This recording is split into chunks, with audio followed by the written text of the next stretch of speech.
এদেশে আজ হাজারো মানুষ আমরা দেখছি তারা আল্লাহর হুকুমে নামাজ পড়তে যায়, রোজা রাখতে চায়, হজও করে আসে বছরে বছরে।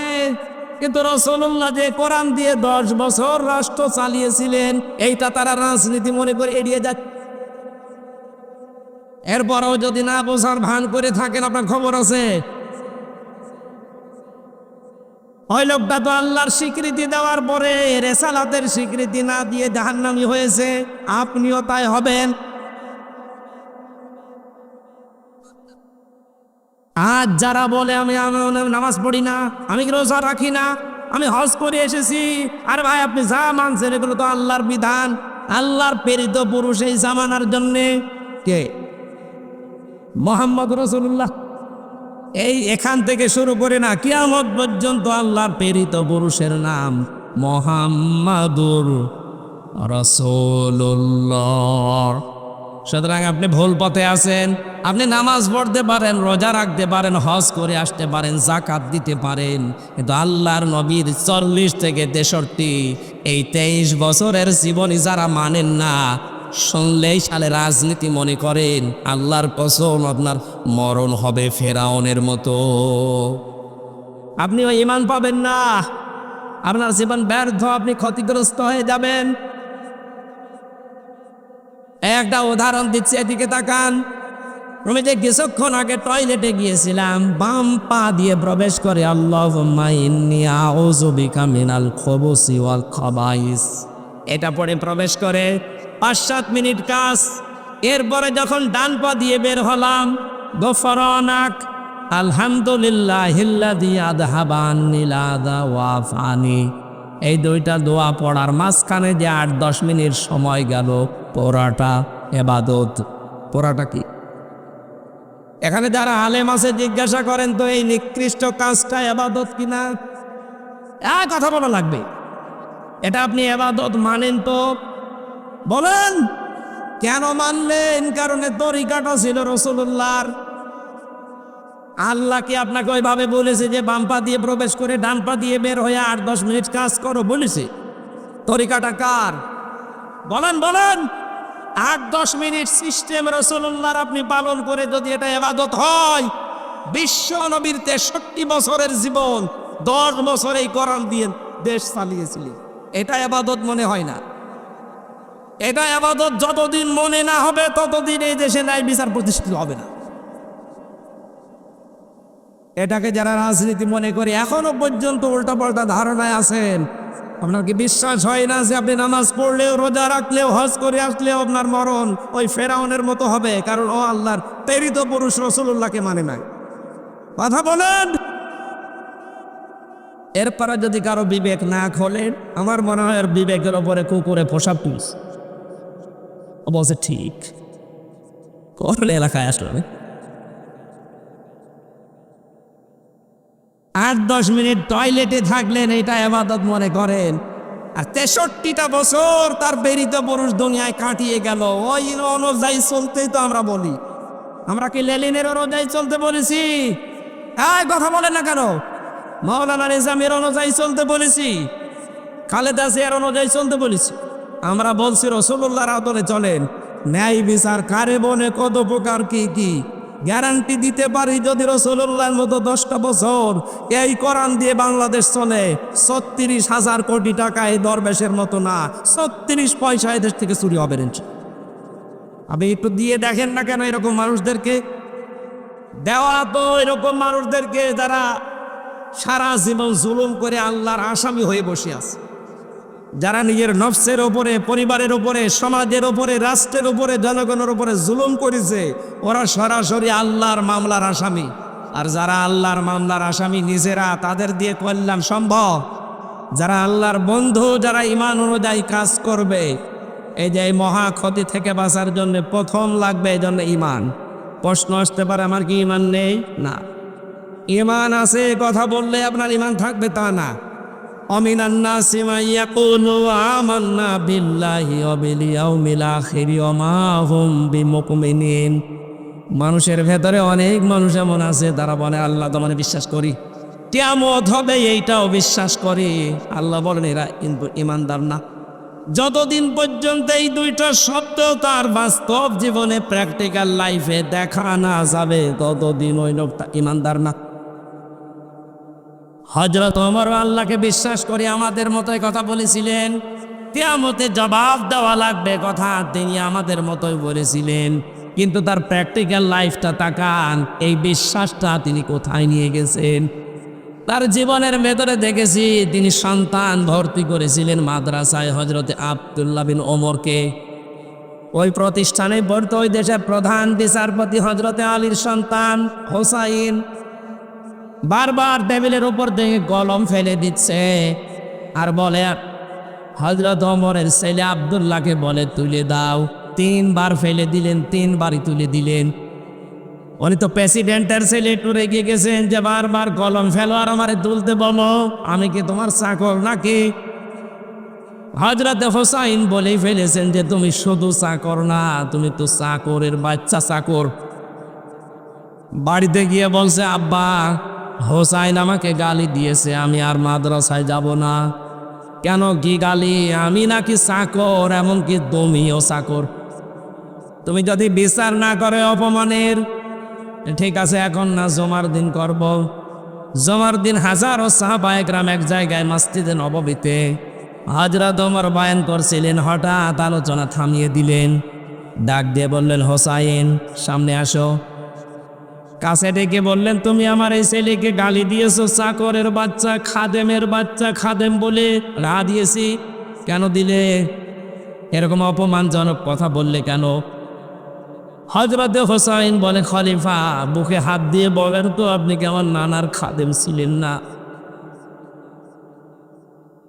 হযরত ওমরের কথা বন্ধ হয়ে গেছে, আমি তো এভাবে চিন্তা করি নাই।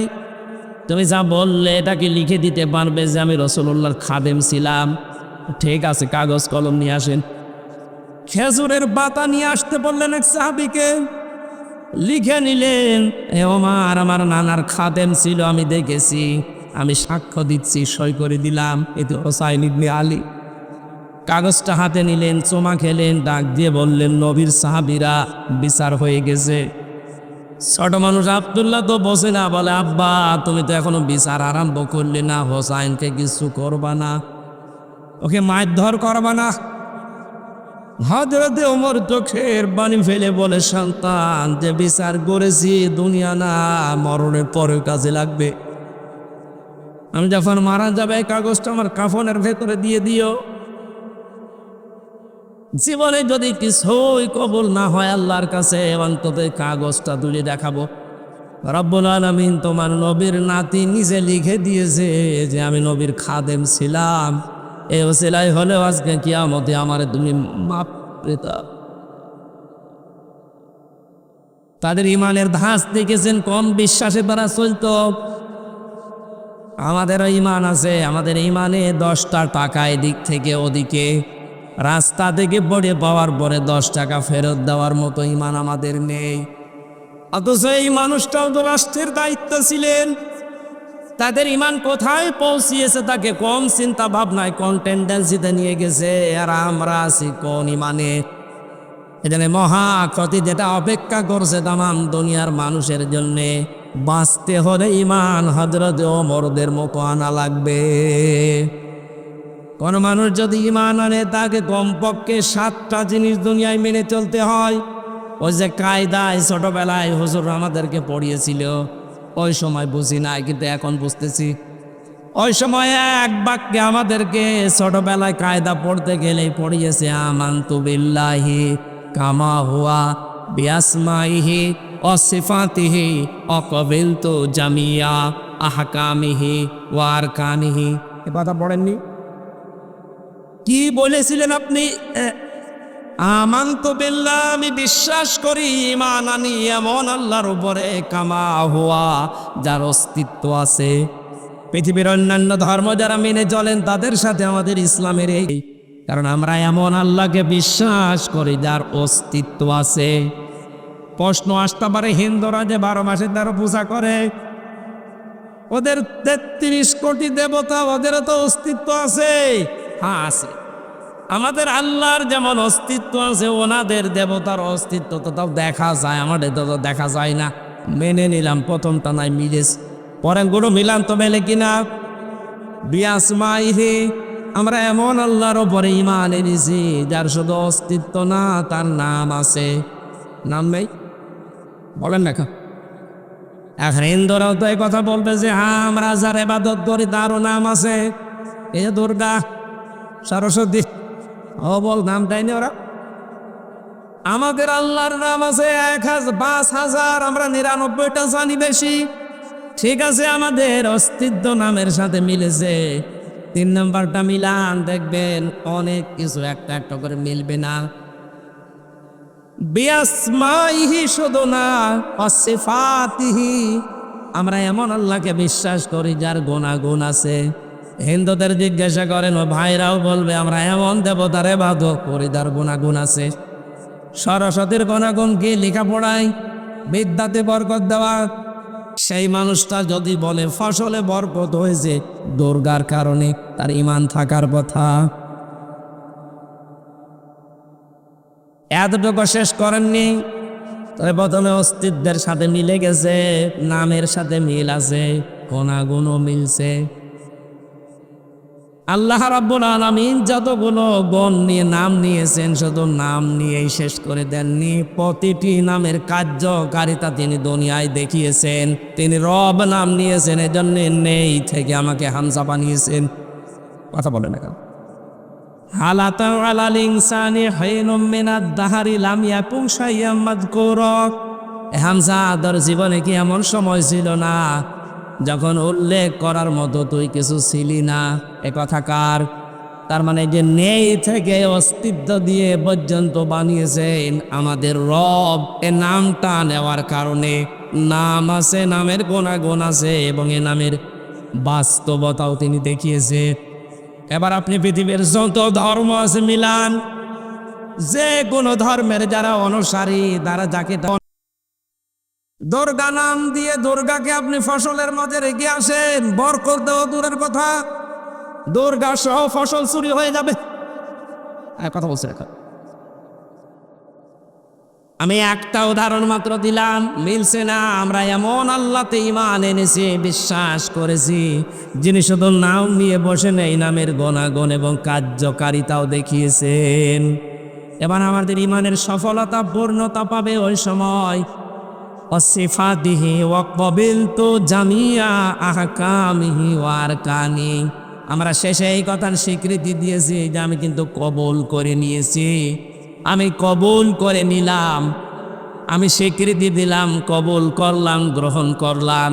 আল্লাহর যত আদেশ এই পৃথিবীতে আমার উপরে আছে আমি সব মেনে নিলাম, যত নিষেধ আছে আমি সব ছেড়ে দিলাম। এর নাম ঈমান। এর নাম কি?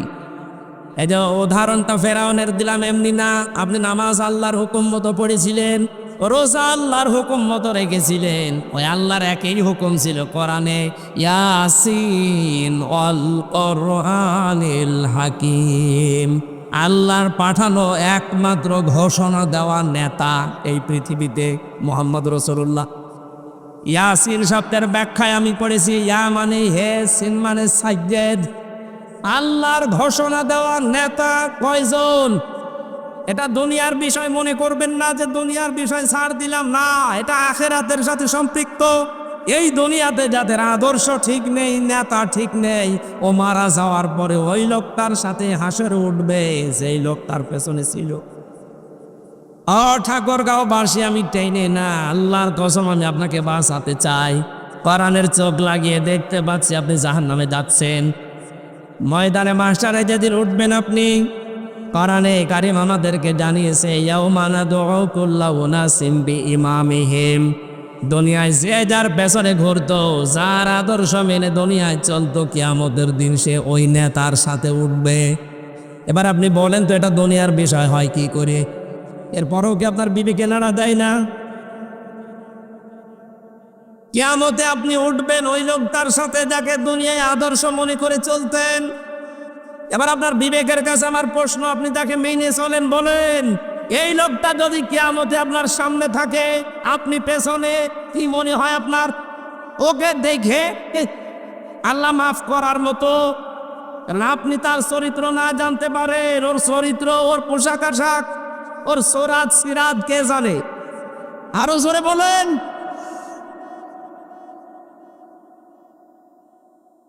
এখানে এমন মানুষকে নেতা মানা লাগবে যেই মানুষের চরিত্র মুহাম্মদুর রাসূলুল্লাহর 63 বছরের সাথে মিলে যা ভাই।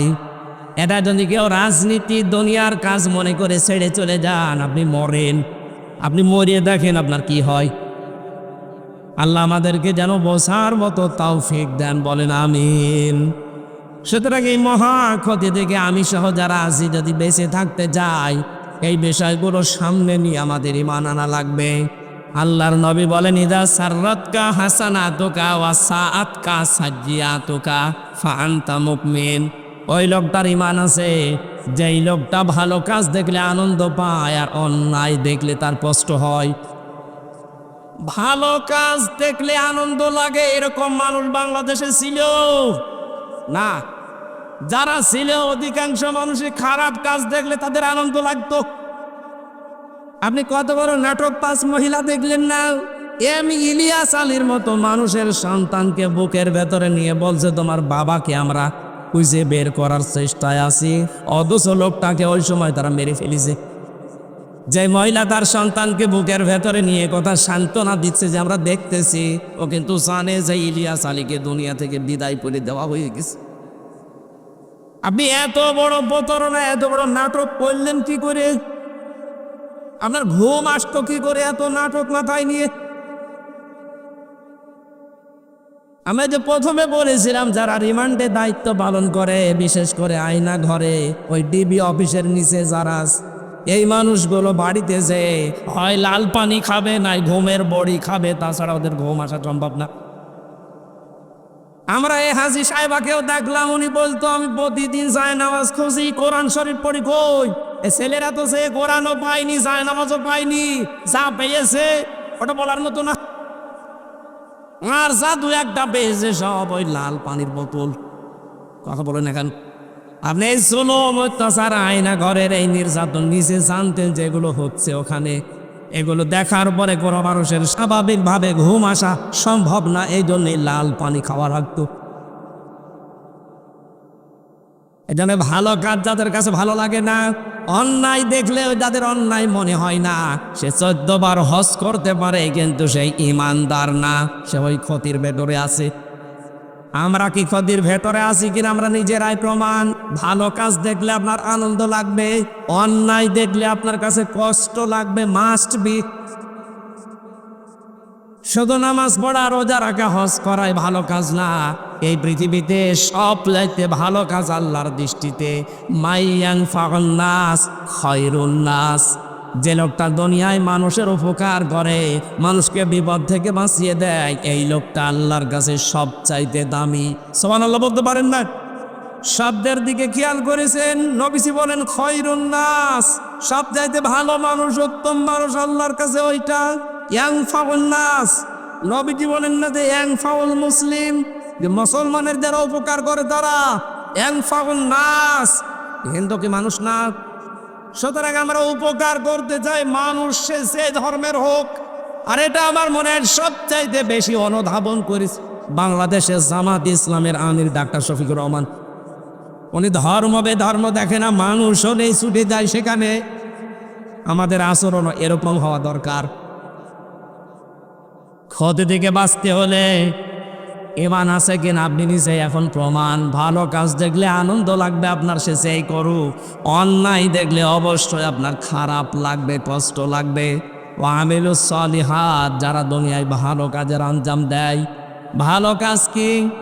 আল্লাহর হুকুম রাসূলের তরিকা থাকা লাগবে, এর নাম ভালো কাজ।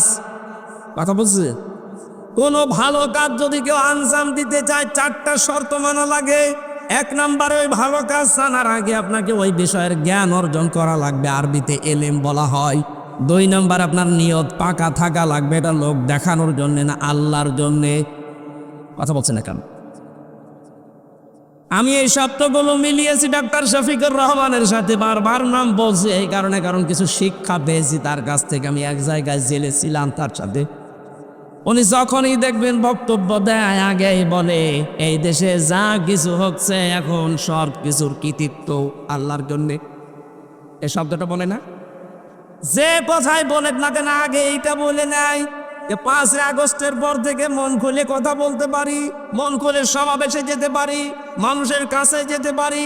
মানুষ যে আসতেছে আমাদের কাছে এর সব কৃতিত্ব ওই ছাত্রদের না, সব কৃতিত্ব কার?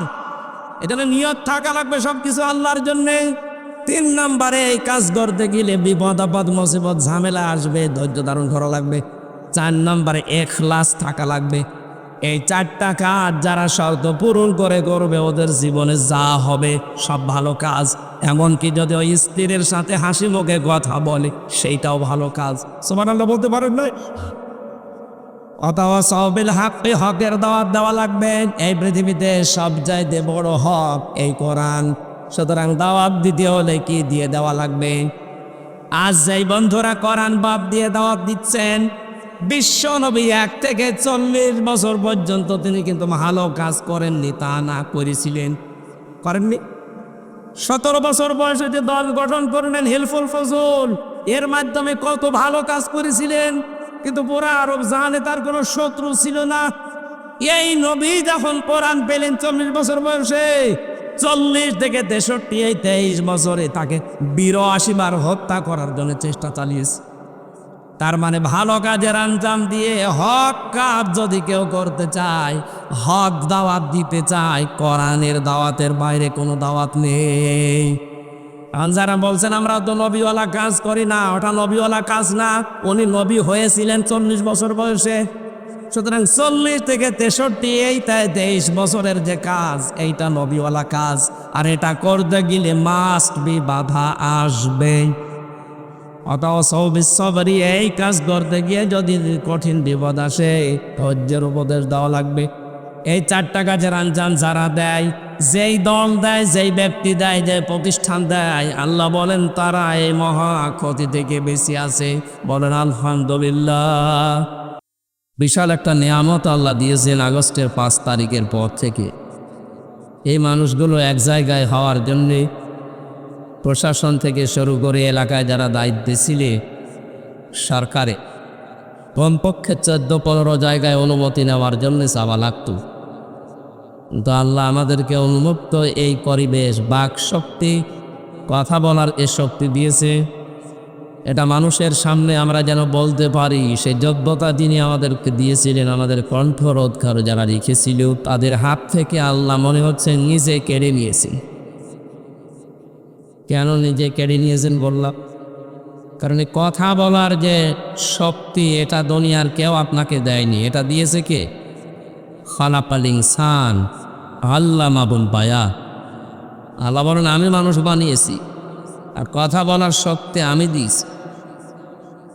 এই বায়ান শব্দের ব্যাখ্যায় লেখা আছে তাফসীরে ফি জিলালিল কোরআন। মুফাসসির বলে মানুষের কথা বলে, এই কথা বলার জন্যে এই কয়েক ইঞ্চি কণ্ঠরোধের কণ্ঠের যে জায়গা, এই জায়গাতে 27টা স্তর করা আছে। একটা কথা বের হতে 27 জায়গায় ধাক্কা লাগার পরে বের হয়। এটা দুনিয়ার কেউ আমাদেরকে দেয়নি, শুধু আল্লাহ দিয়েছে। আল্লাহর পক্ষ থেকে মানুষের কাছে স্পেশালভাবে 5টা জিনিস পাওয়া যায়।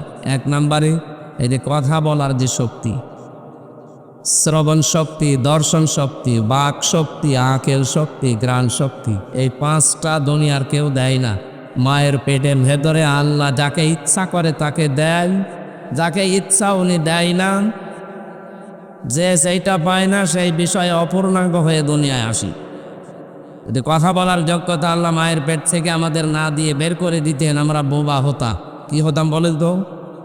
যদি দর্শন শক্তি না দিত আমরা খানা হয়ে বের হতাম। যদি শ্রবণ শক্তি না দিত আমরা কালা হয়ে বের হতাম ঠিক, কিন্তু অপূর্ণাঙ্গ।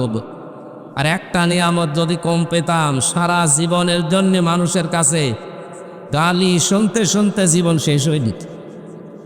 যারা কানা, অন্ধ মানুষ, যারা এদের শরীরের ফিটনেস যাই থাক, নাম মানুষ ডাকলে কি বলে বলেন? কত বড় একটা নিয়ামত আপনি পেয়েছেন, যদি হিসাব করেন কিয়ামত পর্যন্ত শুকরিয়া আদায় করেও শেষ হোক না। কুমিল্লায় এক মাহফিলে খাবার খাচ্ছিলাম, আমার পাশে এক অন্ধ। হঠাৎ বিদ্যুৎ চলে গেল। আমরা যারা সকলা মানুষ আছি আমরা তো চিল্লা পাল্লা করছে, ওই তাড়াতাড়ি বিদ্যুৎ কোথায় গেল, আপনারা জেনারেটর ঠিক করেন, মোমবাতি চালান, হারিকেন চালান। অন্ধ আমার বাম পাশে ছিল, আমার হাত চেপে ধরে বলছে, হুজুর মাত্র 2 মিনিট কারেন্ট চলে গেছে, আপনি চিল্লাচ্ছে। অথচ আমার জীবনে আজ 42 বছর কারেন্ট নেই। হ্যাঁ, আপনাদের গল্প শেষ হয়েছে, কথা বলা তো নেই, ঠিক আছে আপনি এখান থেকে যান তো ভাই। এই ফাইনালা ভাই, আপনি এখান থেকে যান, যান যান যান যান যেভাবে আছে ঠিক আছে সব। এই স্বেচ্ছাসেবক কিচ্ছু লাগবে না, দান ভাই এখান থেকে যান। না না, আপনি না গেলেন কথা বলবো না, এখান থেকে যান, এখান থেকে যান, নাই বসে। আবার তাকিয়ে আছেন কি, দেখেন কি আপনি, যান এখান থেকে যান।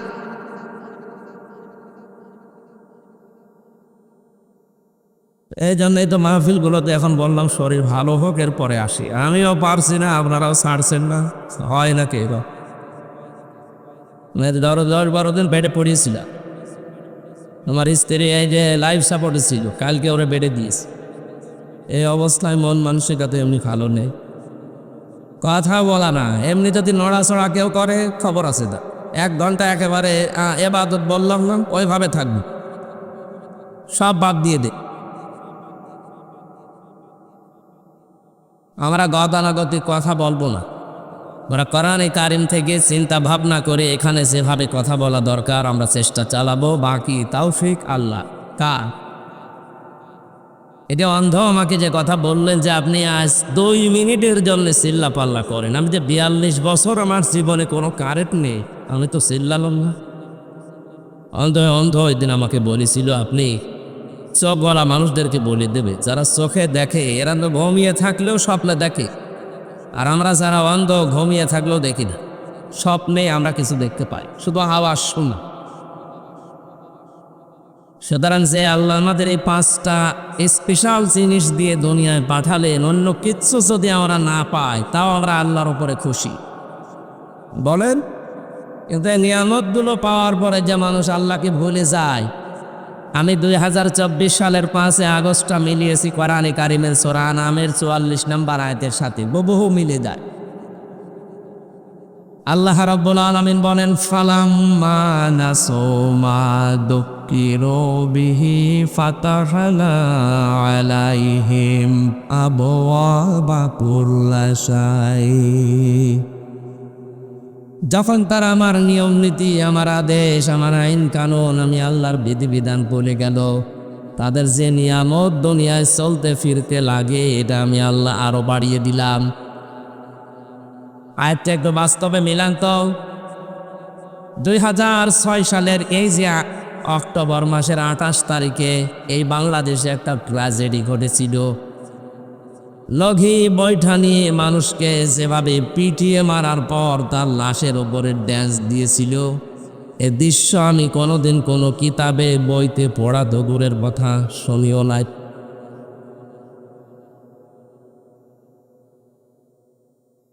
এরকম ভয়ঙ্কর দৃশ্য দুনিয়ায় তৈরি করার পরে চিন্তা করলাম না এইরকম জালেমদেরকে আল্লাহ কোনোদিন এ দেশের মালিক বানাবেন না। কিন্তু 2 বছর পরে দেখলাম আল্লাহ ঠিক রাখে নাই। এই ফাতাহনা এর সরাসরি ফাইল আল্লাহ নিজে। আল্লাহ বলেন, মানুষ যখন আমাকে বলতে আরম্ভ করে, আমার আদেশ যখন ভুলে যায়, তাদের নিয়ামত আল্লাহ কম বাড়িয়ে দেয়। অথচ সূরা ইব্রাহিমের 7 নম্বর আয়াতে আমরা এর আগে জানি, লাইন শাকারতুম লাযিদান্নাকুম ওয়া লাইন কাফারতুম ইন্না আযাবি লাশাদীদ। অবশ্যই যারা আমার নিয়ামত পাওয়ার বড় শুকরিয়া আদায় করে, ওটা আমি আল্লাহ তাদের জীবনে বাড়িয়ে দেই। সূরা আনামের 44 নম্বর আয়াতের সাথে সূরা ইব্রাহিমের 7 নম্বর আয়াত মিলছে না? কি কন্ট্রাডিকশন না? আগে বললেন যারা আমার আয়াত ভুলে যায় তাদের নিয়ামত আমি আল্লাহ সব পাড়িয়ে দেই, যত আছে আবু আব দিয়েছেন বাবের বহুবচন, যত রহমতের বরকতের দরজা তাদের জীবনে সুখ শান্তি পাওয়ার জন্য লাগে সব খুলে দেই। অথচ আগের আয়াতে জানালেন যারা শুকরিয়া আদায় করে আমি আল্লাহ তাদের বাড়িয়ে দেই। কোরআনে কারিমে আল্লাহ দিয়েছেন ওয়ালাউ কানা মিন ইনদি গায়রিল্লাহি লাওয়াজাদু ফীহি ইখতিলাফান কাসীরা। কোরআনে এমন কোনো বক্তব্য আমি দেইনি যে একটার সাথে আর একটা মিলে না, এরকম কথা কোরআনে আছে? নেই। এখন দেখলাম দুইটার সাথে মিলছে না, বাস্তবতা কি তাহলে? সূরা আহনাফের 44 নম্বর আয়াত আল্লাহ দিয়েছেন ওই মানুষগুলোর জন্যে আল্লাহর নিয়ামত পাওয়ার পরে যারা সত্যি ভুলে গেছে তাদের নিয়ামত আল্লাহ বৃদ্ধি করে দেয় কেন? হাত্তা ইদা ফারিহু বিমা উতু, তাদের এই দানকৃত নিয়ামত পাওয়ার পরে তারা যখন আনন্দে মেতে থাকে আমি আল্লাহকে তোয়াক্কা করে না। আফাদনাহুম বাগতাতান, হঠাৎ করে তখন আমি আল্লাহ তাদেরকে ধরি। এর আগে 2006 সালের 28শে অক্টোবরটা মিলান, এই যে দৃশ্যের কথা বললাম, এই দৃশ্য আমার দৃষ্টিতে আমার যা লেখাপড়া আছে যত পড়েছি আমি কোনোদিন এরকম মানুষ হত্যা করার পরে লাশের উপর ড্যান পড়িনি, শুনিওনি, কিন্তু ওটা দেখলাম। দেখার পরে আমার মনের ধারণা ছিল যে না, আল্লাহ এরকম জালেমদেরকে, এরকম পৈশাচিক নির্যাতন যারা করে তাদেরকে কোনোদিন সিয়ারে দেশে আনবে না। 2 বছর পরে তো দেখলাম না নিয়ে এসিস। মনে করলাম যাই হোক 13 সালে মনে হয় আর থাকবে না, আবার দেখলাম না টিকে গেল, সেভাবেই হোক। 18 সালে মনে মনে করেছিলাম যে না, এটা আর টিকা সম্ভব না, দেখলাম না টিকে গেল।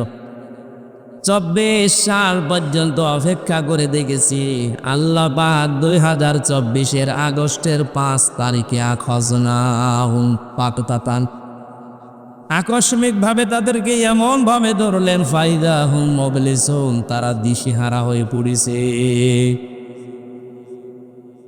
সিরাজগঞ্জ জেলা থেকে একবার যাচ্ছিলাম কুষ্টিয়ায়, বাসের পেছনে বসে আছি, ড্রাইভারের একটা কুকুর মরে পড়ে আছে রাস্তার মাঝে।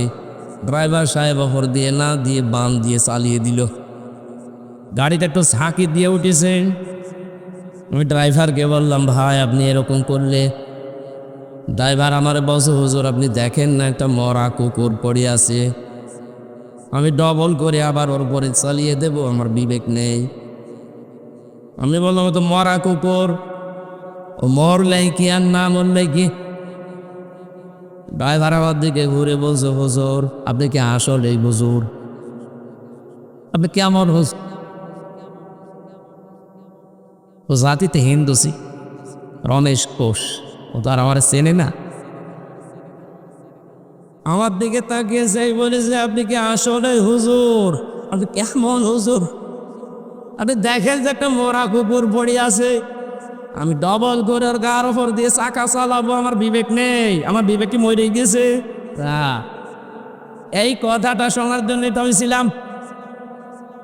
একটা নিকৃষ্ট জীব এই পৃথিবীতে, 2টা, একটা শকুর আর একটা কুকুর, তার মধ্যে একটা পড়ে আছেন ময়ূর।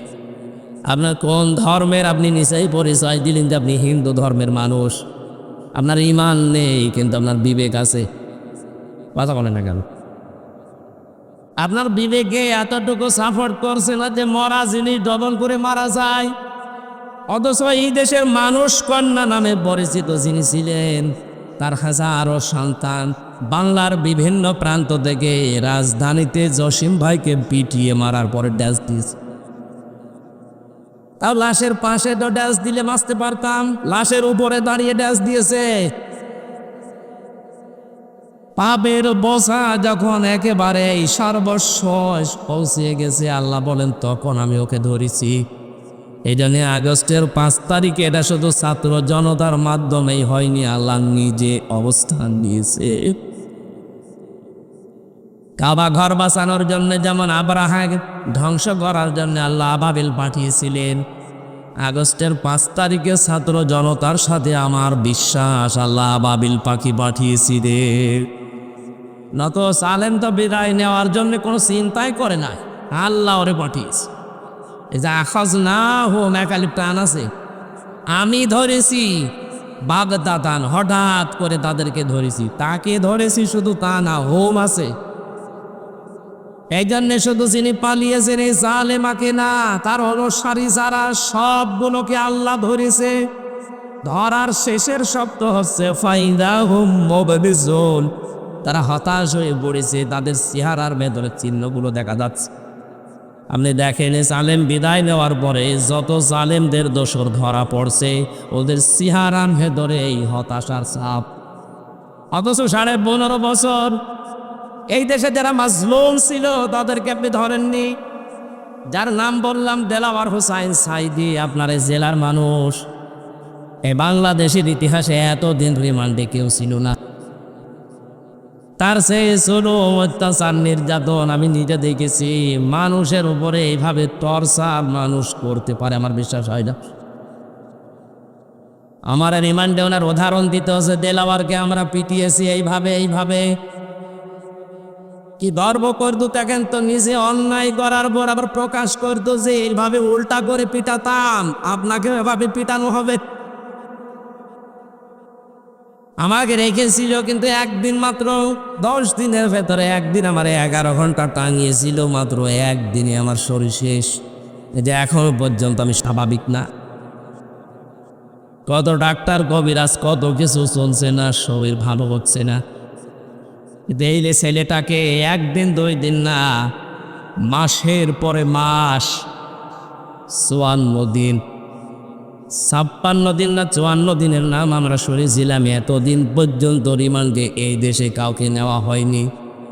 আমি 10 দিনের ভেতরে মাত্র একদিন অত্যাচারের শিকার হয়েছি, বাকিগুলো আমাকে শুধু নিয়েছে দর ফিরিয়ে নিয়ে আসতো।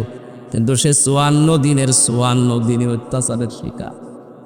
ওই তাদের চেহারার ভেতরে আমি আদালতে দেখেছি হাসি, আর আপনার চেহারার ভেতরে এখন কি পাওয়া যাচ্ছে? পচা ডিম। এই যে দরবেশটার দিকে তাকান, কোন লজ্জায় দাড়ি কাটলাম তো বুঝি না। কত বড় নাফরমান মানুষ হলে নবীর গলায় ছড়ি দিয়ে দাড়ি কেটে নম হয়ে নৌকার বইটা ধরে চলে যাচ্ছে। ওকে ধরিয়ে দিয়েছে আল্লাহ নিজে। এই যে কালামানিককে ধরিয়েছে, কলার পাতায় শুয়েছে, আল্লাহর বিসি পর্যন্ত উড়ে গেছে। এবার সংসার পর। এই জন্য আল্লাহ রাব্বুল আলামিন এই যে আগস্টের 5 তারিখের বিপ্লবে যে নিজে কোরআনে কারিমের আয়াতের সাথে মিলে যাচ্ছে আমরা দেখতে পাচ্ছি। ফাকতিয়া দাবিরুল কওমিল্লাযিনা যালামু, আয়াতের পরের আয়াত আল্লাহ বলেন জালেমদের শিকড় আমি আল্লাহ নিজে কেটে দিয়েছি। বলেন সুবহান আল্লাহ। এদেশে জালেমদের কোনো শিকড় আর নেই, ইনশাল্লাহ থাকবে না সামনে। যারা আছে জালেমদের দোষণ, যদি মুখ বের করেন এ দরবেশের মতো ধরা খাবে। কথা বলেন না কেন? ওয়া আম্মা মান সাকুলাত মাওয়াজিনুহু ফাউম্মুহু হাবিয়া ওয়া আম্মা মান খাফফাত মাওয়াজিনুহু ফাউম্মুহু হাবিয়া। কিয়ামতের দিন আমলে যাদের নেকির পাল্লা হালকা হবে, আল্লাহ তাদেরকে মায়ের কাছে পাঠাবেন। এখানে মা মানে জাহান্নাম। জাহান্নামের যে শব্দটা আল্লাহ উল্লেখ করার সময় উম্মুহু দিয়েছে, মায়ের নাম দিলেন কেন? কারণ মায়ের কোলে মানুষ নিরাপদে থাকে। কথা বলে না কেউ? ওনাদের মা যেহেতু পালিয়েছে, আমরা চাই এদেশে যদি ওইরকম কিছু করতে চান আপনারা মায়ের কাছে চলে যান, নিরাপদে থাকবে। না তো হচ্ছে এই দেশে থাকলে আপনি মুখ বের করবেন আর ধরা খাবেন, আর যা পড়েছেন ওটা তো আপনি বলতে পারবেন না। এই জুলুমের কথা বলতে গেলেই পরিচয় দিলেই মার খাবেন। এখন এই দেশের অবস্থা এই, কেউ যদি বলে যে আমি ওই দল করতাম, ওরা পিটিয়ে মানুষ নেই। জালেমদের শিকড় যেহেতু আল্লাহ কেটে দিয়েছে, এদেশে ওদের আর শিকড় আমরা জন্মাতে দেব না। যারা 15.5 বছর জুলুম করেছে, বড় হোক মাঝারি হোক আর ছোট হোক, তালিকা করে মোড়ে মোড়ে টাঙিয়ে দেবে। কোন জালেম যেন কিয়ামতের আগে এই দেশে আর ঢুকতে না পারে। চট করে ঢুকে পড়বা, আসো, তোমার চট করে ঢুকে পড়ছে। আয়না ঘরের সকল নাম শুনেছেন, আমি 10 দিন দেখেছিলাম। মানুষ মানুষের সাথেই আচরণ করতে পারে।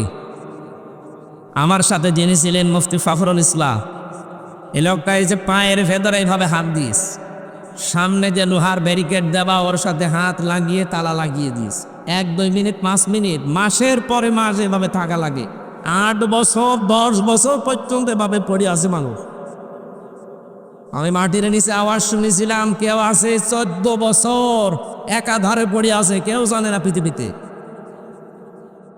খাবার দেয় সকালে পচা ছোলা কিছু, দুপুর বেলা মাখানো খাবার দেয়, মনে হচ্ছে কেউ মাখিয়ে রেখে গেছে।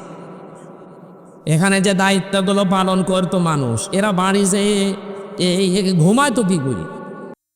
এইরকম নির্যাতন চালানোর পর একটা মানুষ ওখান থেকে 8 বছর 10 বছর 14 বছর পরে বের হয়ে আসছে। ও জানে না যে এখন বাংলাদেশে কয় সাল চলছে, এটা কোন মাস, এটা কি বার, ও কিচ্ছু জানে না।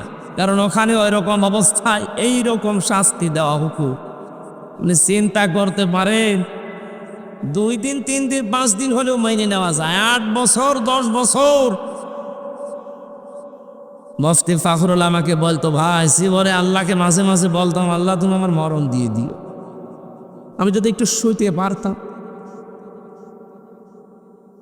আরে ভাই এমনিতে বসিয়ে রাখলে তো ঘরে মানুষ মরে যাওয়ার কথা। পায়ের ভেতর দিয়ে হাত ভরি দিয়ে সামনে আপনি ব্যারিকেড লাগিয়ে যদি তালা লাগিয়ে দেন, 1.5 মিনিট 2 মিনিট সময় দেয় টয়লেট করা। এই যে শুয়ে থাকা, এটাতে কত বড় নিয়ামত, লোকটার মাজা বাঁকা হয়ে গেছে।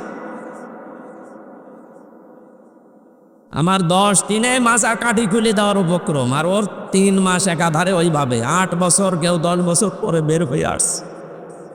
এইরকম কাজ কারবার করার পরও এখন ওর শর্ট করে ঢুকতে চায়, ওর সাহস কি? আর ওরে যারা জালেমে, এই জালেমদেরকে যারা যে মানুষগুলো এখনো সমর্থন করে, এখনো পর্যন্ত ওদের সাফাই গায় যে আপা আপনি ঘাবড়াবেন না, আমার মনে হয় এদেরকে ওইভাবে ওই ঘরে রাখা দরকার 5 দিন। দেখ কেমন লাগে। নূহ আলাইহিস সালামের নৌকা যখন তিনি ভাসিয়ে দিয়েছিলেন, ওই সময় 3 প্রকার জিনিস তুলেছিলেন, ইমানদারদের, আর ওনার আহাল পরিবারের কিছু মানুষ, আর পশু পাখি। তখন আল্লাহ রাব্বুল আলামিন দিলেন যে বন্যা, চারিদিকে পানি যখন ফোয়ারা আর আঠা আরম্ভ হয়েছিল, নূহ আলাইহিস সালাম নিজের ছেলেকে যখন ডুবতে দেখছিলেন, তখন বলেছিলেন, আল্লাহ এটা আমার ছেলে। আল্লাহ ধমক দিলেন, ওলা তুখাতিবনি ফিল্লাযিনা যালাম। এই 950 বছর তো চেষ্টা করলে কত আসে নাই। সুতরাং এখন ওর জন্য আর সাফাই গাওয়া যাবে না, ওর পক্ষে আমি আল্লাহর কাছে কথা বলা যাবে না। জালেমদের পক্ষে কথা বলা নিষেধ কোরআনে। কার নির্দেশ? 15.5 বছর ওরা যা করেছে, অনেকে এখন টাকা খেয়ে তাদেরকে দলে ভিড়াচ্ছে। জালেমদের কোনো ক্ষমা নেই। কথা বলেন না কেন? কারণ ওদের বিরুদ্ধে আল্লাহ নিজে মামলা দায়ের করবে। সুতরাং শেখ হাসিনা সহ এই দেশের 1628টা চেয়ারে যারা দায়িত্বে ছিলেন, প্রত্যেকে আল্লাহর মামলার আসামি। হামজার মামলা দেওয়া লাগবে না, মামলা দেবে কে? এটাকে আমি বানালাম।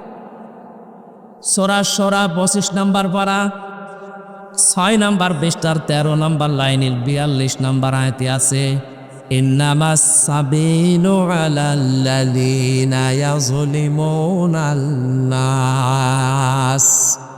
আল্লাহ পাক বলেন, অবশ্যই আমি আল্লাহ নিচে মামলা দায়ের করব তাদের বিরুদ্ধে যারা মানুষ হয়ে মানুষের উপরে জুলুম করেছে।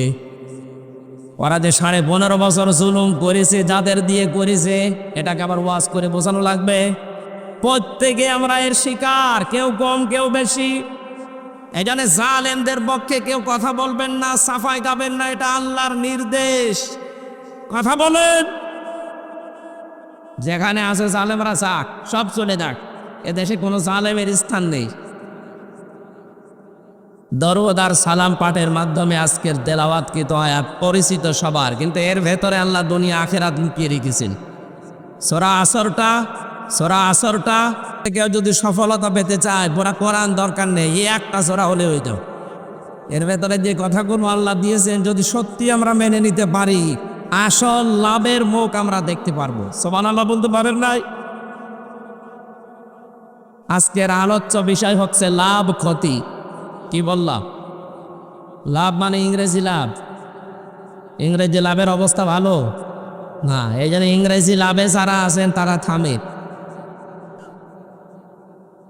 বিয়ের আগে যারা ইংরেজি এই লাভে আছেন তারা থামবেন না চালিয়ে যাবেন? চালাবেন না, থামা লাগবে। এমনকি বিয়ের বড় যারা বড় কিয়া প্রেম এই নাম দিয়ে এই লাভে লিপ্ত আছেন, আপনারা থামবেন। এই এলাকায় আছে কিনা জানি না। বড় কিয়া প্রেম করলে সবচাইতে বড় ক্ষতি দুনিয়ার এই যে আপনার চেহারার উজ্জ্বলতা আল্লাহ নষ্ট করে দিবে। দেখেন তো এলাকায় একটু তাকান তো আশপাশে কার চেহারা এরকম। আশা করছি ইংরেজি লাভে আপনারা থাকবেন না। এই লাভ করা যাবে তখন যখন বিয়ে হয়ে যাবে, বিয়ের আগে কোনো লাভ নেই। কথা মনে থাকবে ইনশাল্লাহ। তাহলে আজকে সূরা আসরের আলোচ্য বিষয় হচ্ছে লাভ ক্ষতি। কি বললাম বলেন তো? আমরা সবাই লাভ চাই না? এই লাভ আজকে আয়াত থেকে নিয়ে বাড়ি যাব। কেউ যেন ক্ষতি এই শব্দের ভেতরে না পড়ি।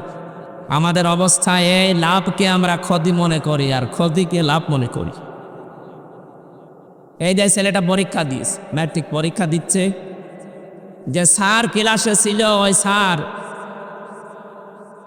দেখছে ছেলেটা লেখছে, যেভাবে লেখছে এইভাবে লিখলেও 33 মার্কও পাবে না।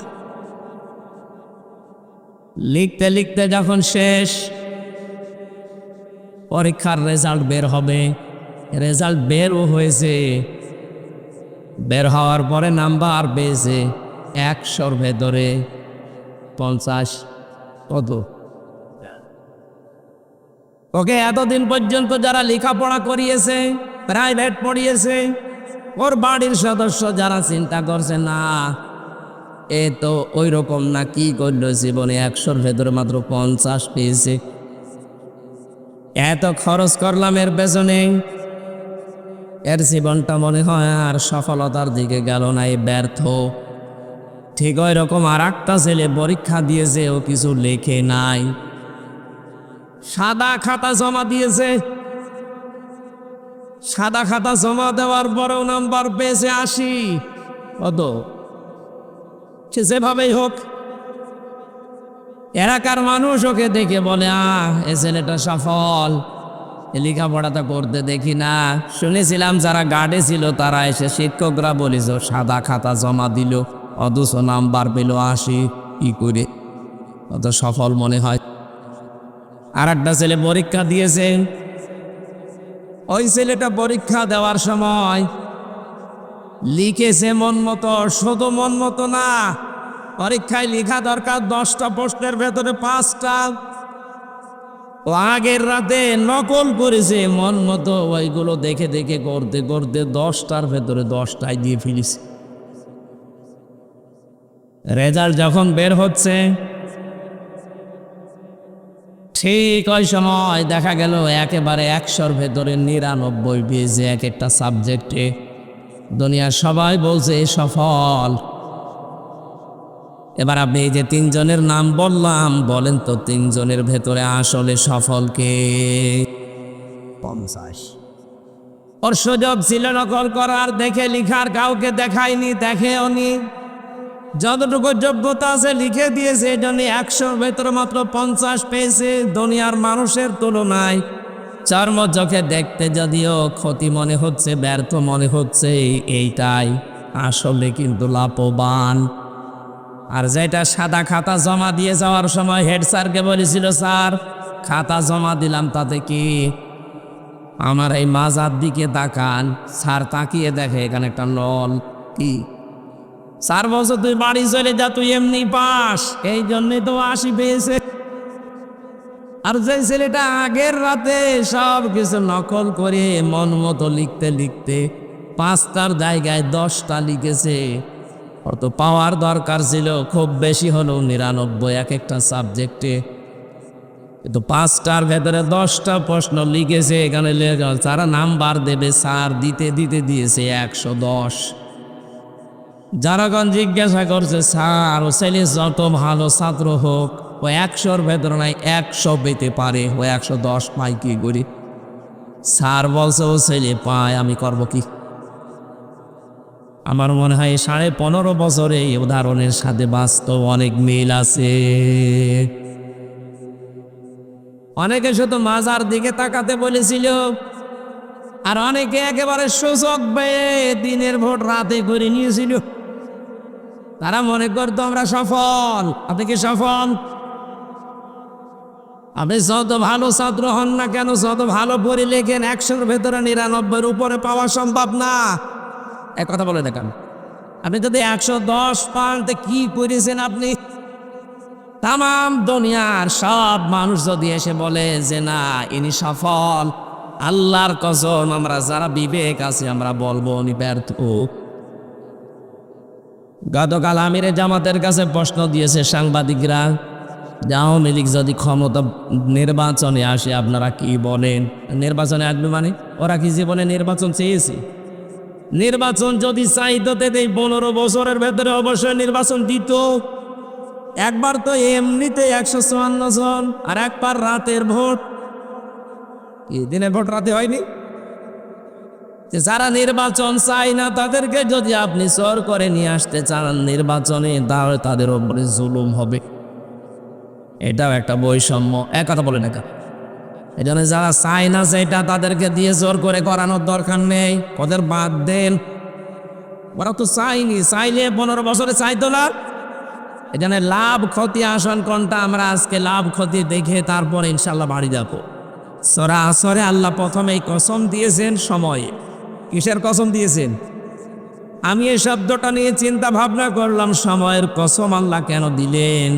তাকিয়ে দেখলাম তামাম দুনিয়ার সব কিছুর তুলনায় মানুষের জীবনের দামি সময়। সময় আছে বলে হামজা এখানে বসে আছে।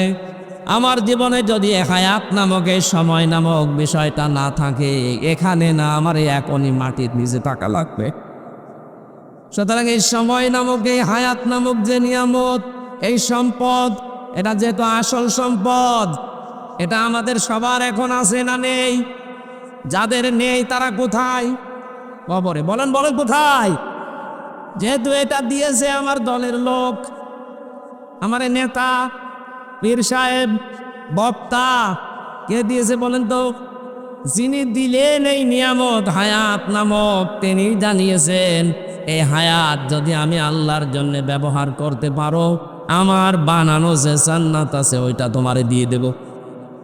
প্রশ্ন আসতে পারে, আমি 50,000 টাকা দিয়ে ব্যবসা আরম্ভ করেছিলাম, 1 বছর ব্যবসা করার পরে দেখা গেল আমার লস হয়নি, কিন্তু 50,000 টাকা আমার আছে। 50,000 টাকা আমার পুঁজিটা ঠিকই আছে, কিন্তু আমি 50,000 টাকা দিয়ে ব্যবসা করে 1 বছর পরে দেখি লাভ দূরের কথা, ওই 50,000ও নেই। আল্লাহ পাক আমাকে দয়া করে যে হায়াত নামক একটা বিশাল জিন্দেগি দিয়ে দিলেন, এটা তো তার দেওয়া, জান্নাত তো তার। মাঝখান থেকে আমি ফিরি পেয়ে যাচ্ছি আল্লাহর বানানো জান্নাত। কত বড় নিয়ামত এটা, ধরে বলেন সুবহানাল্লাহ। অথচ এই নিয়ামতকে যারা আজ কাজে না লাগিয়ে দুনিয়ার এই ফেরেবে পড়ে উল্টা পাল্টা অবস্থায় দিন কাটিয়ে যাচ্ছেন, আন্দাজে ক্ষতিকে লাভ মনে করে জীবন চালাচ্ছেন, আপনি কি দোয়া আসলে ক্ষতির ভেতরে থাকবেন? ইন্নাল ইনসানা লাফি খুস। আল্লাহ বলে ইন্নাল ইনসানা না দিয়া আল ইনসান লাফি খুসরে দিতে পারতেন। ইন্না লাগিয়েছেন, গ্যারান্টি দিচ্ছেন হামজা না, কে? আল্লাহ বলেন অবশ্যই মানুষ ক্ষতির ভেতরে। এই শব্দটা শুনলে যাদের অন্তত বিবেক আছে ওদের বসন খাড়া হয়ে যাওয়ার কথা। তাম পৃথিবীতে যত মানুষ এখন 750 কোটির উপরে, আল্লাহর ভাষায় সবাই ক্ষতির ভেতরে। এটা শোনার পরে আমরা যারা আছি আমাদের ভেতরে কাপ ধরা দরকার যে আল্লাহ বলছেন আমরা ক্ষতির ভেতরে।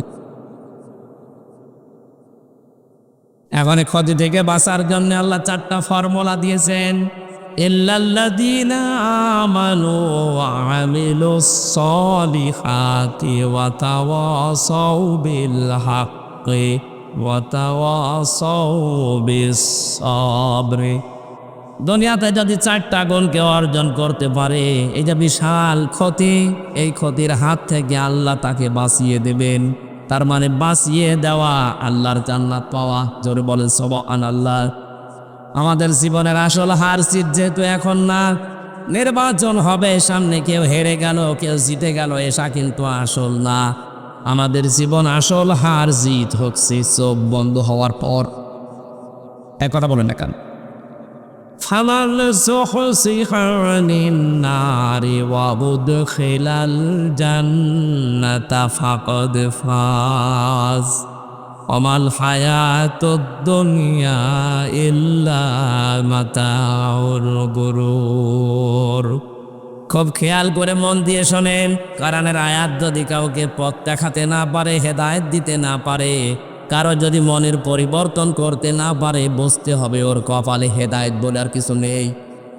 এদের খুব স্থিরভাবে নিজের মনে করে শোনেন। আল্লাহ বলেন যে মানুষকে আমি আল্লাহ জাহান্নামের কাজগুলো থেকে আস্তে আস্তে দূরে সরাতে সরাতে জান্নাতের কাজের দিকে আস্তে আস্তে এগিয়ে দেই, এই লোকটার জীবন সফল। আপনি একটু নিজের দিকে তাকিয়ে ভাবেন তো, জাহান্নামের কাজগুলো থেকে আস্তে আস্তে সরিয়ে এসে জান্নাতের কাজের দিকে আপনি যেতে পারছেন কিনা? আগে রাসূলের আদর্শ মানতেন না, এখন আপনি আরম্ভ করেছেন। নবীজি বলেন আল কাজ্জিসু মান দানা নাফসাহু ওয়া আমিলা লিমা বাদাল মাউতে। ওই লোকটাই তো সবচাইতে বড় বুদ্ধিমান, যে লোকটা আখিরাতের জন্য কাজ করে। ওয়ালা আজিসু মান আতবা নাফসাহু হাওয়াহা ওয়া তামান্না আলাল্লাহ। ওই লোকটা বড় নির্বোধ, যে লোকটা আখিরাতের কোনো সঞ্চয় করে না, তৈরি করে না পুঁজি, আন্দাজে ভরসা করে বসে আছে আমি নবীর উম্মত, মাপ পেয়ে যাব। এরকম মানুষ দেশে নেই। আমরা ওই তালিকায় থাকতে চাই না। এই দুনিয়ার হায়াত নামক এই যে পুঁজি, এই যে বিশাল সম্পদ আমার হাতে আছে, এটা আমি আজ কাজে লাগাবো যতদিন চোখটা বন্ধ না হয়। এমন এমন কাজে আঞ্জাম দিয়ে যাব যেন মরণের পরে জান্নাত আমাদেরকে ডাকতে থাকে। পড়েন আমিন। কিয়ামতের ময়দানে জান্নাত হযরতে আবু বকর সিদ্দিককে ডাকতে থাকবে। কেন? এই পৃথিবীতে কোরআনে কারীমকে এক জায়গায় করার জন্য তিনি উদ্যোগ নিয়েছিলেন। বাংলার মুসলমানেরা সারা জীবনে হাদিসটা আমিও শুনেছি, এখান থেকে যেটা নেওয়া দরকার এটা আমরা নিতে পারিনি। হযরতে আবু বকর আমাদের মতো একজন মানুষ, রক্ত মাংসে গড়া, অথচ জান্নাত তাকে ডাকতে থাকবে। তার ব্যাপারে কথা কেন? তিনি কোরআন কেন এক জায়গায় করেছিলেন? কিয়ামত পর্যন্ত সদ মানুষ এই পৃথিবীতে কোরআনে কারীম পড়বে, কোরআন বুঝবে, কোরআন প্রতিষ্ঠার জন্য চেষ্টা চালাবে, তার একটা করে সওয়াব আবু বকরের আমলনামায় যেতেই থাকবে। আমাদের এই ছোট্ট জীবনে এরকম একটা কিছু করা দরকার। আমি হয়তো 50 বছর পরে দুনিয়া থেকে বিদায় নেব, কিন্তু কিয়ামত পর্যন্ত আমার আমলনামায় যেন সওয়াব আবু বকরের মতো যেতেই থাকে। এই অনুষ্ঠানটা যারা চালু করেছিলেন, এটা যদি টিকে থাকে কিয়ামত পর্যন্ত, 100 বছর পরে হয়তো এখানে যারা আছে আমরা একজনও এখানে থাকবো না, সব মাটির নিচের বাসিন্দা। কথা বলেন না কেন? নতুন মানুষ এখানে এসে এই জায়গা চাষ করবে। তারা যদি বছরে বছরে কোরআনের এই অনুষ্ঠান করে, যত মানুষ শুনবে, সেই কয়টা অক্ষর এখানে তেলাওয়াত হবে, যারা এখানে আঞ্জাম দিয়েছিল তাদের কবরে কিয়ামত পর্যন্ত ফিলাক্সি লোড হয়ে যেতেই থাকবে। যেন আমরা আবু বকরের মতো কিছু কাজ করতে চাই তো ইয়ান। কোন মানুষ যদি পৃথিবীতে শুধু আল্লাহর হুকুম মানে, কিন্তু তার প্রেরিত পুরুষ রাসূলুল্লাহ, এই পৃথিবীতে যত রাসূল আল্লাহ পাঠিয়েছিলেন, আল্লাহর রাসূলদেরকে না মানে, নবীদেরকে না মানে, আল্লাহকে মেনে যদি বিদায় নিতে চায়, ওর মরণ হবে ফেরাউনের মতো। আমি তাফসিরে সূরা ইউনূসের 90 নম্বর আয়াতে পড়েছি, ফেরাউন যখন ডুবে যাচ্ছিল, একটু খেয়াল করে শুনবে, কারণ এটা বাংলাদেশের সাথে মিলে যাবে। ও যখন ডুবে যাচ্ছিল, হাত্তা ইযা আদরাকাহুল গরক আন্নাহু লা ইলাহা ইল্লাল্লাযী আমানাত বিহি বানু ইসরাঈল ওয়া আনা মিনাল মুসলিমিন। ও ডুবে যাওয়ার সময় একবার যখন নিচে চলে যায়, আবার উপরে ওঠে, আবার নিচে যায়। এই সময় একবার বলেই ফেলেছিল, আল্লাহ আমি ঈমান আনলাম, যার উপরে বনি ইসরাঈলরা ঈমান এনেছে, আমি তো মুসলমান।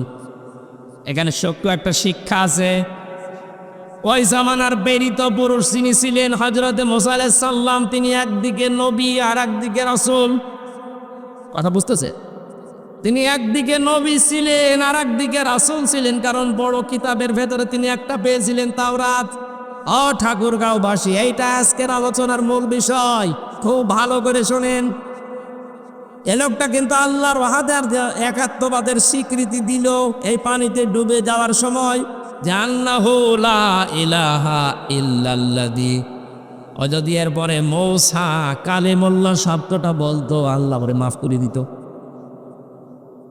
কিন্তু ওর চিরন্তন দ্বন্দ্ব ছিল সারা জীবনে হযরত মুসা নবীর সাথে।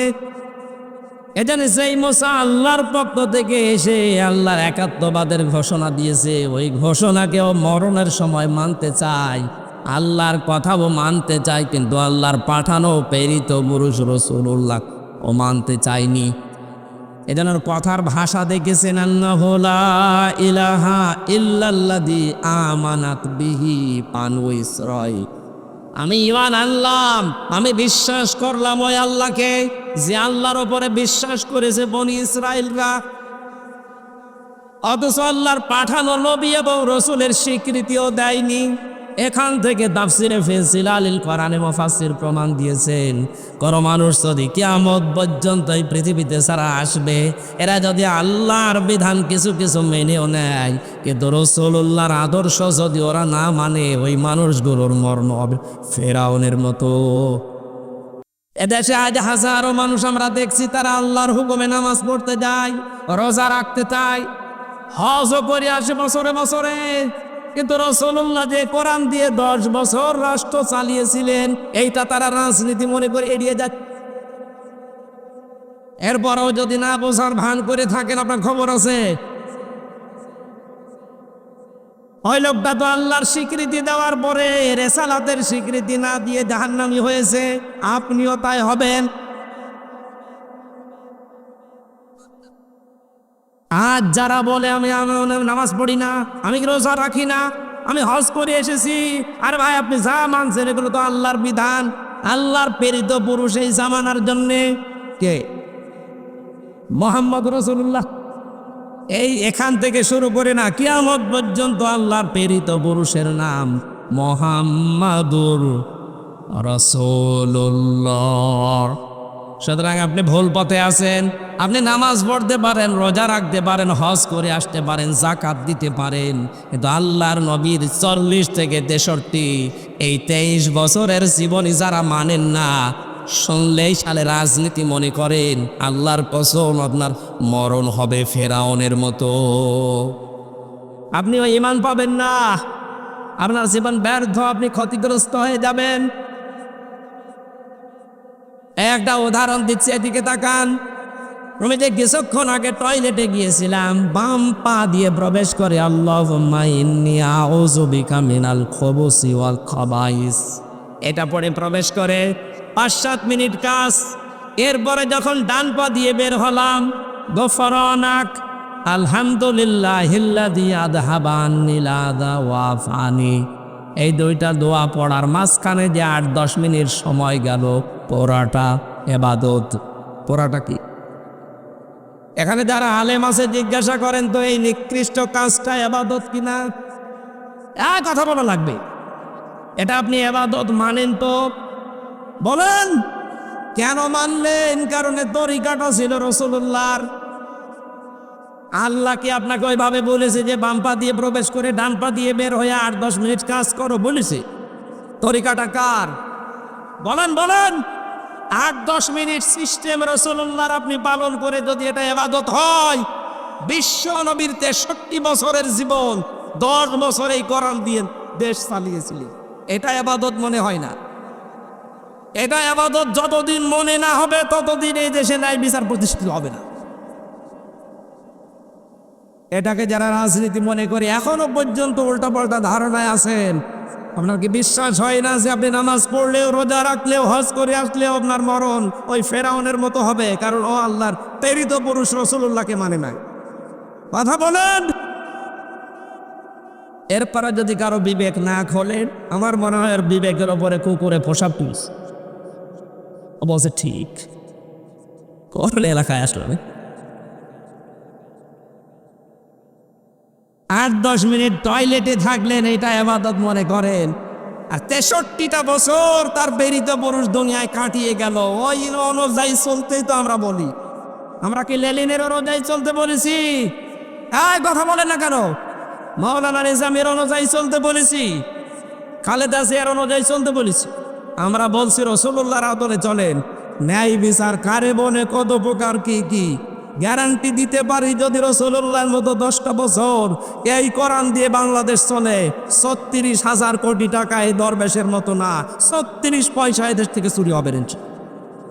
আপনি একটু দিয়ে দেখেন না কেন এরকম মানুষদেরকে দেওয়া, তো এরকম মানুষদেরকে যারা সারা জীবন জুলুম করে আল্লাহর আসামি হয়ে বসে আছে, যারা নিজের নফসের ওপরে, পরিবারের ওপরে, সমাজের ওপরে, রাষ্ট্রের ওপরে, জনগণের ওপরে জুলুম করেছে, ওরা সরাসরি আল্লাহর মামলার আসামি। আর যারা আল্লাহর মামলার আসামি নিজেরা, তাদের দিয়ে কল্যাণ সম্ভব? যারা আল্লাহর বন্ধু, যারা ঈমান অনুযায়ী কাজ করবে, এই যে এই মহা ক্ষতি থেকে বাঁচার জন্য প্রথম লাগবে এই জন্য ঈমান। প্রশ্ন আসতে পারে আমার কি ঈমান নেই? না, ঈমান আছে। কথা বললে আপনার ঈমান থাকবে তা না। অমিনান নাসি মান ইয়াকুলু আমান্না বিল্লাহি ওয়া বিল ইয়াউমিল আখির ওয়া মা হুম বিমুমিনিন। মানুষের ভেতরে অনেক মানুষ এমন আছে তারা বলে আল্লাহ তোমারে বিশ্বাস করি, কিয়ামত হবে এইটাও বিশ্বাস করি। আল্লাহ বলেন এরা কিন্তু ঈমানদার না। যতদিন পর্যন্ত এই দুইটা শব্দ তার বাস্তব জীবনে, প্র্যাকটিক্যাল লাইফে দেখা না যাবে, ততদিন ওই লোকটা ঈমানদার না। হযরত ওমর আল্লাহকে বিশ্বাস করে আমাদের মতোই কথা বলেছিলেন, কিয়ামতে জবাব দেওয়া লাগবে কথা তিনি আমাদের মতোই বলেছিলেন, কিন্তু তার প্র্যাকটিক্যাল লাইফটা তাকান, এই বিশ্বাসটা তিনি কোথায় নিয়ে গেছেন। তার জীবনের ভেতরে দেখেছি তিনি সন্তান ভর্তি করেছিলেন মাদ্রাসায় হযরতে আব্দুল্লাহ বিন ওমরকে। ওই প্রতিষ্ঠানে পড়তো ওই দেশের প্রধান বিচারপতি হযরতে আলীর সন্তান হোসাইন। বারবার টেবিলের উপর থেকে কলম ফেলে দিচ্ছে আর বলে হযরত ওমরের ছেলে আব্দুল্লাহকে বলে তুলে দাও। 3বার ফেলে দিলেন, 3বারই তুলে দিলেন। উনি তো প্রেসিডেন্টের ছেলে, টুরে গিয়ে গেছেন যে বারবার কলম ফেলো আর আমারে তুলতে বলো, আমি কি তোমার চাকর নাকি? হযরতে হোসাইন বলেই ফেলেছেন যে তুমি শুধু চাকর না, তুমি তো চাকরের বাচ্চা চাকর। বাড়িতে গিয়ে বলছে আব্বা হোসাইন আমাকে গালি দিয়েছে, আমি আর মাদ্রাসায় যাব না।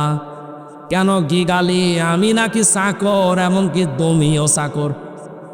তুমি যদি বিচার না করে অপমানের, ঠিক আছে এখন না জমার দিন করব।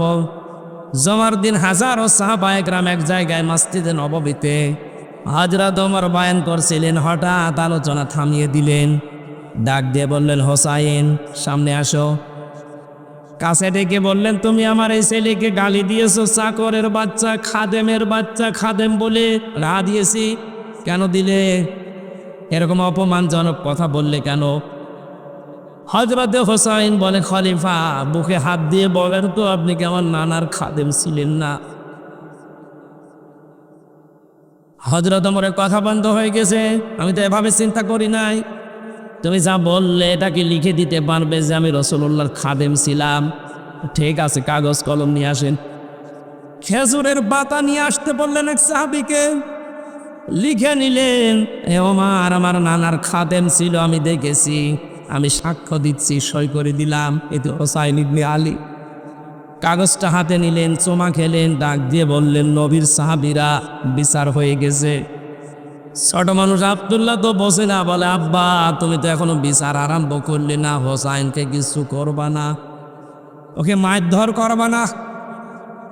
হযরতে ওমর চোখের পানি ফেলে বলে সন্তান যে বিচার করেছি দুনিয়া না, মরণের পরে কাজে লাগবে। আমি যখন মারা যাবে কাগজটা আমার কাফনের ভেতরে দিয়ে দিও। জীবনে যদি কিছুই কবুল না হয় আল্লাহর কাছে, অন্তত কাগজটা তুলে দেখাবো রব্বুল আলামিন তোমার নবীর নাতি নিজে লিখে দিয়েছে যে আমি নবীর খাদেম ছিলাম, এই ওসিলাই হলেও আজকে কিয়ামতে আমারে তুমি মাপ পেতা।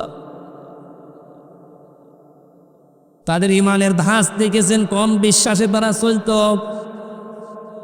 আমাদেরও ইমান আছে, আমাদের ইমানে 10টা টাকা এদিক থেকে ওদিকে, রাস্তা থেকে পড়ে পাওয়ার পরে 10 টাকা ফেরত দেওয়ার মতো ইমান আমাদের নেই।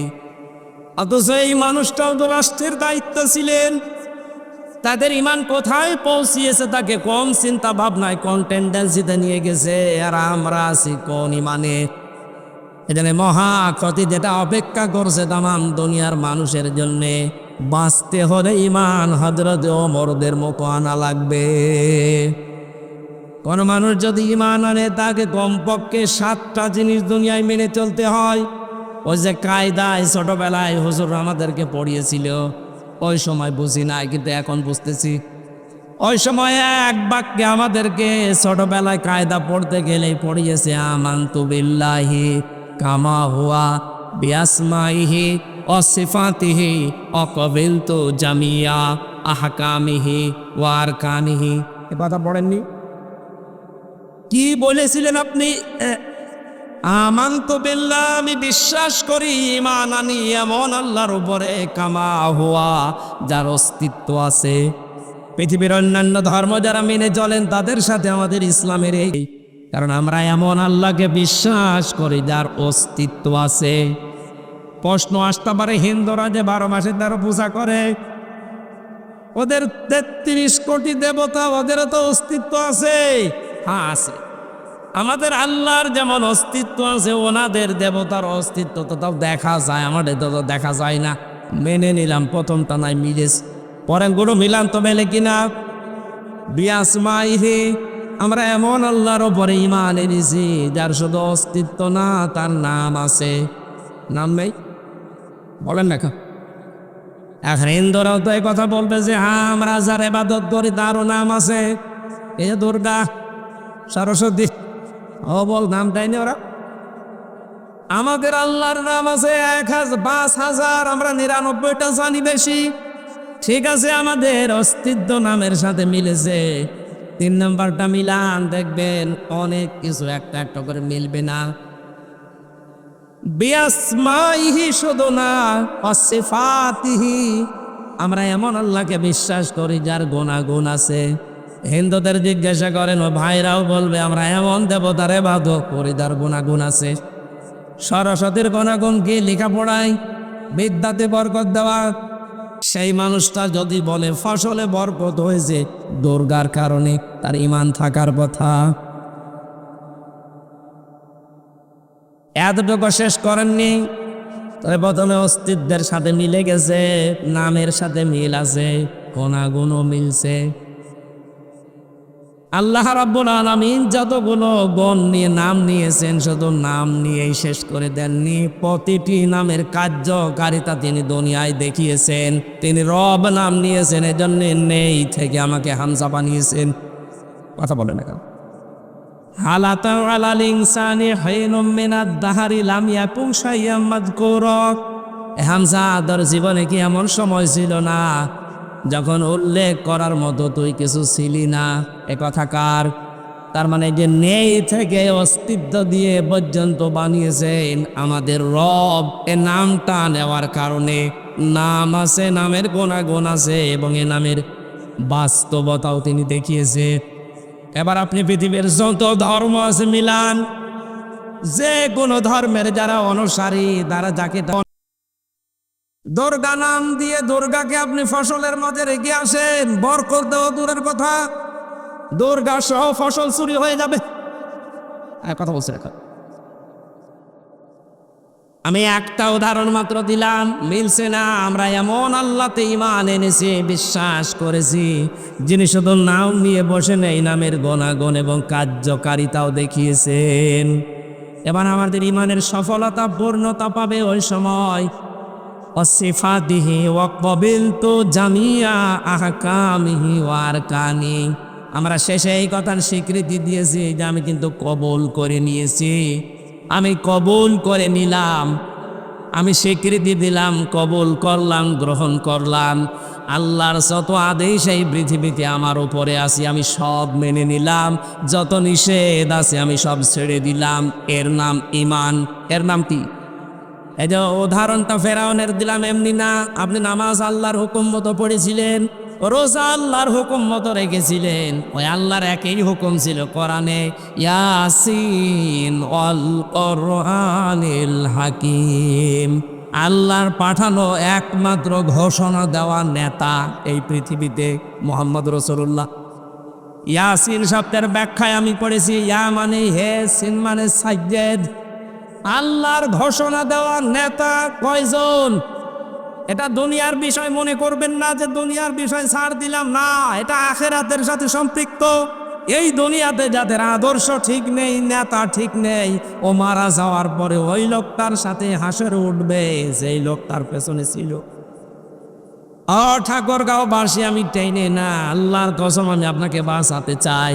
কোরআনের চোখ লাগিয়ে দেখতে পাচ্ছি আপনি জাহান্নামে যাচ্ছেন। ময়দানে মাস্টারে যেদিন উঠবেন আপনি, কোরআনে কারিম আমাদেরকে জানিয়েছে, ইয়াউমা নাদউ কুল্লা উনাসিম বিইমামিহিম। দুনিয়ায় যে যার পেছনে ঘুরতো, যার আদর্শ মেনে দুনিয়ায় চলতো, কিয়ামতের দিন সে ওই নেতার সাথে উঠবে। এবার আপনি বলেন তো এটা দুনিয়ার বিষয় হয় কি করে? এরপরেও কি আপনার বিবেকে নাড়া দেয় না? কিয়ামতে আপনি উঠবেন ওই লোকটার সাথে যাকে দুনিয়ায় আদর্শ মনে করে চলতেন। এবার আপনার বিবেকের কাছে আমার প্রশ্ন, আপনি তাকে মেনে চলেন, বলেন এই লোকটা যদি কিয়ামতে আপনার সামনে থাকে, আপনি পেছনে, কি মনে হয় আপনার? ওকে দেখে আল্লাহ মাফ করার মতো? কারণ আপনি তার চরিত্র না জানতে পারেন, ওর চরিত্র, ওর পোশাক আশাক, ওর সোরাত সিরাত কে জানে? আরো জোরে বলেন।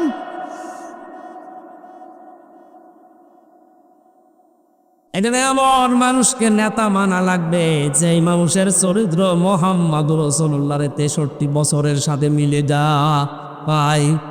এটা যদি কেউ রাজনীতি দুনিয়ার কাজ মনে করে ছেড়ে চলে যান, আপনি মরেন। আপনি মরিয়ে দেখেন আপনার কি হয়। আল্লাহ আমাদেরকে যেন বোঝার মতো তৌফিক দেন, বলেন আমিন। সুতরাং এই মহা ক্ষতি থেকে আমি সহ যারা আছি যদি বেঁচে থাকতে যাই, এই বিষয়গুলো সামনে নিয়ে আমাদের ঈমান আনা লাগবে। আল্লাহর নবী বলেন, ইদা সাররাতকা হাসানাতুকা ওয়া সাআতকা সাজ্জিয়াতুকা ফাআনতা মুমিন। ওই লোকটার ঈমান আছে যেই লোকটা ভালো কাজ দেখলে আনন্দ পায় আর অন্যায় দেখলে তার কষ্ট হয়। ভালো কাজ দেখলে আনন্দ লাগে এরকম মানুষ বাংলাদেশে ছিল না। যারা ছিল অধিকাংশ মানুষই খারাপ কাজ দেখলে তাদের আনন্দ লাগতো। আপনি কত বড় নাটক 5 মহিলা দেখলেন না? এম ইলিয়াস আলীর মতো মানুষের সন্তানকে বুকের ভেতরে নিয়ে বলছে, তোমার বাবাকে আমরা খুঁজে বের করার চেষ্টায় আছি, অথচ লোকটাকে ওই সময় তারা মেরে ফেলেছে। যে মহিলা তার সন্তানকে বুকের ভেতরে নিয়ে কথা সান্ত্বনা দিচ্ছে যে আমরা দেখতেছি, ও কিন্তু জানে যে ইলিয়াস আলীকে দুনিয়া থেকে বিদায় করে দেওয়া হয়ে গেছে। আপনি এত বড় প্রতারণা, এত বড় নাটক করলেন কি করে? আপনার ঘুম আসতো কি করে এত নাটক মাথায় নিয়ে? আমি যে প্রথমে বলেছিলাম, যারা রিমান্ডে দায়িত্ব পালন করে, বিশেষ করে আয়না ঘরে, ওই ডিবি অফিসের নিচে যারা, এই মানুষগুলো বাড়িতে যে হয় লাল পানি খাবে, নাই ঘুমের বড়ি খাবে, তাছাড়া ওদের ঘুম আসা সম্ভব না। আমরা এই হাজি সাহেবাকেও দেখলাম, উনি বলতো আমি প্রতিদিন জায়নামাজ খুঁজি, কোরআন শরীফ পড়ি। কই এ ছেলেরা তো সে কোরআনও পায়নি, জায়নামাজও পায়নি, যা পেয়েছে ওটা বলার মতো না। আর যা 2-1টা পেয়েছে সব ওই লাল পানির বোতল। কথা বলেন এখন।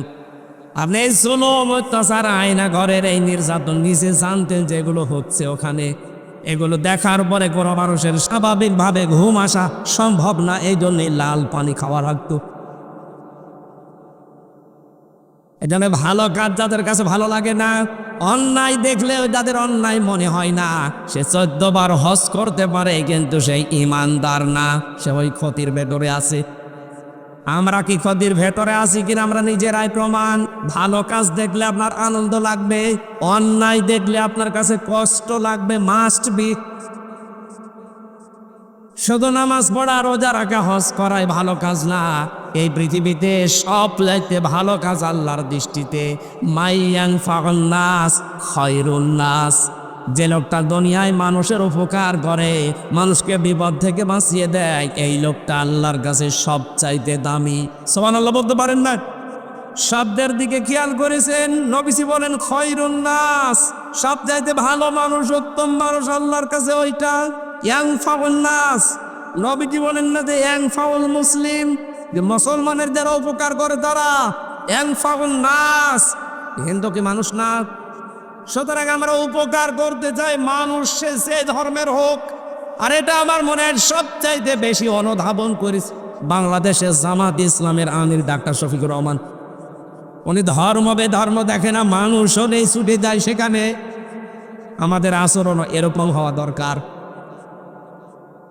ক্ষতি থেকে বাঁচতে হলে ইমান আছে কিনা আপনি নিজে এখন প্রমাণ। ভালো কাজ দেখলে আনন্দ লাগবে আপনার, সে সেই করুক। অন্যায় দেখলে অবশ্যই আপনার খারাপ লাগবে, কষ্ট লাগবে। ও আমিলুস সলিহাত, যারা দুনিয়ায় ভালো কাজের আঞ্জাম দেয়। ভালো কাজ কি? আল্লাহর হুকুম রাসূলের তরিকা থাকা লাগবে, এর নাম ভালো কাজ। কথা বুঝছে? কোনো ভালো কাজ যদি কেউ আঞ্জাম দিতে চায় 4টা শর্ত মানা লাগে। 1 নম্বরে ওই ভালো কাজ জানার আগে আপনাকে ওই বিষয়ের জ্ঞান অর্জন করা লাগবে, আরবিতে এলেম বলা হয়। 2 নম্বর আপনার নিয়ত পাকা থাকা লাগবে, এটা লোক দেখানোর জন্যে না, আল্লাহর জন্যে। কথা বলছে না কেন? আমি এই শব্দগুলো মিলিয়েছি ডাক্তার শফিকুর রহমানের সাথে, বারবার নাম বলছি এই কারণে, কারণ কিছু শিক্ষা পেয়েছি তার কাছ থেকে। আমি এক জায়গায় জেলে ছিলাম তার সাথে। উনি যখনই দেখবেন বক্তব্য দেয় আগেই বলে এই দেশে যা কিছু হচ্ছে এখন সব কিছুর কৃতিত্ব আল্লাহর জন্যে। এই শব্দটা বলে না? যে কথাই বলে না কেন আগে এইটা বলে নাই যে 5 আগস্টের পর থেকে মন খুলে কথা বলতে পারি, মন খুলে সমাবেশে যেতে পারি, মানুষের কাছে যেতে পারি। মানুষ যে আসতেছে আমাদের কাছে এর সব কৃতিত্ব ওই ছাত্রদের না, সব কৃতিত্ব কার? এটা নিয়ত থাকা লাগবে সবকিছু আল্লাহর জন্যে। 3 নম্বরে এই কাজ করতে গেলে বিপদ আপদ মুসিবত ঝামেলা আসবে, ধৈর্য ধারণ করা লাগবে। 4 নম্বরে ইখলাস থাকা লাগবে। এই 4টা কাজ যারা শর্ত পূরণ করে করবে ওদের জীবনে যা হবে সব ভালো কাজ। এমনকি যদি ওই স্ত্রীর সাথে হাসি মুখে কথা বলে সেইটাও ভালো কাজ। সুবহানাল্লাহ বলতে পারেন না? অথবা সবিল হাক্কি, হকের দাওয়াত দেওয়া লাগবে। এই পৃথিবীতে সবচাইতে বড় হক এই কোরআন। সুতরাং দাওয়াত দিতে হলে কি দিয়ে দেওয়া লাগবে? আজ যেই বন্ধুরা কোরআন বাদ দিয়ে দাওয়াত দিচ্ছেন, বিশ্ব নবী 1 থেকে 40 বছর পর্যন্ত তিনি কিন্তু ভালো কাজ করেননি তা না, করেছিলেন? করেননি? 17 বছর বয়সে যে দল গঠন করলেন হিলফুল ফজল, এর মাধ্যমে কত ভালো কাজ করেছিলেন। কিন্তু পুরা আরব জাহানে তার কোনো শত্রু ছিল না। এই নবী যখন কোরআন পেলেন 40 বছর বয়সে, 40 থেকে 63, এই 23 বছরে তাকে 82 বার হত্যা করার জন্য চেষ্টা চালিয়েছে। তার মানে ভালো কাজের আঞ্জাম দিয়ে হক কাজ যদি কেউ করতে চায়, হক দাওয়াত দিতে চায়, কোরআনের দাওয়াতের বাইরে কোনো দাওয়াত নেই। যারা বলছেন আমরা তো নবীওয়ালা কাজ করি না, ওটা নবীওয়ালা কাজ না। উনি নবী হয়েছিলেন 40 বছর বয়সে। সুতরাং 40 থেকে 63, এই 23 বছরের যে কাজ, এইটা নবীওয়ালা কাজ। আর এটা করতে গেলে মাস্ট বি বাধা আসবে। অথবা সবরি, এই কাজ করতে গিয়ে যদি কঠিন বিপদ আসে ধৈর্যের উপদেশ দেওয়া লাগবে। এই 4টা কাজের আঞ্জাম যারা দেয়, যেই দল দেয়, যেই ব্যক্তি দেয়, যে প্রতিষ্ঠান দেয়, আল্লাহ বলেন তারা এই মহা ক্ষতি থেকে বেশি আছে। বলেন আলহামদুলিল্লাহ।